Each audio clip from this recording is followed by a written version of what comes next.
Jadi izinkan saya berbagi 3 alasan mengapa saya percaya bahwa rumah adalah tempat di mana pusat gravitasi harus berada bagi gereja. Inilah 3 alasan itu. Pertama-tama, pemulihan dan peningkatan umat manusia. Ini dari Ellen White, saya yakin dari buku Ministry of Healing. Pemulihan, pelayanan di rumah. Pemulihan dan peningkatan umat manusia dimulai di mana? Dimulai di rumah tangga, bukan? Saya sedang berbicara dengan seseorang di General Conference dan dia mengatakan sesuatu yang menarik. Mereka berkata, seorang ahli adalah seseorang yang lebih dari 250 mil jauhnya dari rumah. Benar, sangat mudah untuk berdiri dan berkhotbah tentang apapun, dimanapun di dunia. Tetapi bagaimana kita hidup di rumah adalah apa yang benar-benar dilihat oleh pasangan dan anak-anak kita. Jadi pemulihan dan peningkatan umat manusia dimulai dari mana?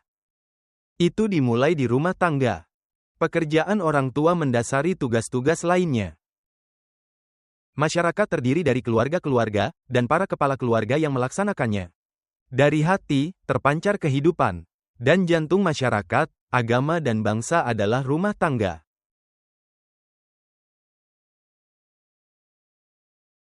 Kesejahteraan masyarakat, keberhasilan agama, dan kemakmuran bangsa tergantung pada pengaruh-pengaruh rumah tangga. Jadi, inilah kesadaran akan kenyataan yang menobatkan.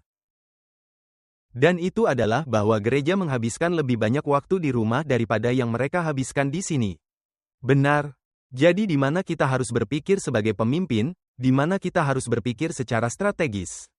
Untuk pusat gravitasi misi itu, untuk misi gereja. Di sini atau di sana? Itu sungguh seharusnya di rumah, apa yang terjadi di rumah. Ketika rumah tangga benar-benar diubah dan hubungan disembuhkan di rumah.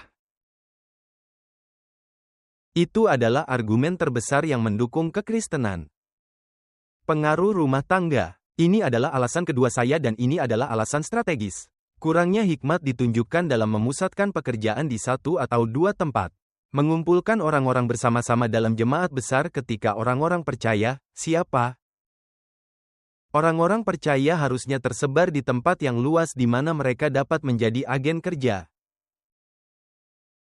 Dan memberitakan pekabaran peringatan kepada mereka yang tidak memiliki pengetahuan kebenaran masa kini. Jadi pertanyaannya adalah, jika kita benar-benar percaya bahwa kita hidup di akhir zaman, haruskah kita mengumpulkan lebih banyak orang di gedung yang besar? Atau seharusnya kita mengirim orang dan menyebarkan mereka ke seluruh penjuru dunia?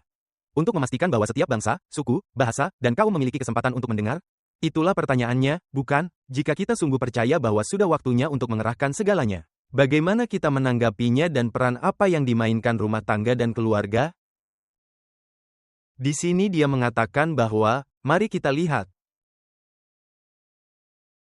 Dan di tempat berkhotbah, jadi ini berbicara kepada keluarga-keluarga.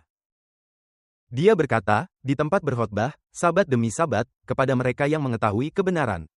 Sampai mereka tidak memiliki jiwa lapar akan firman Tuhan. Biarlah para pendeta pergi ke tempat-tempat di mana, dalam kuasa kasih karunia Tuhan, mereka dapat memperingatkan mereka yang berada dalam kegelapan dan ketidaktahuan.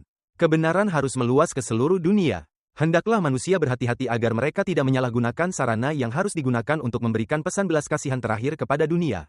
Bukanlah lebih banyak bangunan yang kita butuhkan, tetapi lebih banyak perubahan ke metode kerja yang tepat.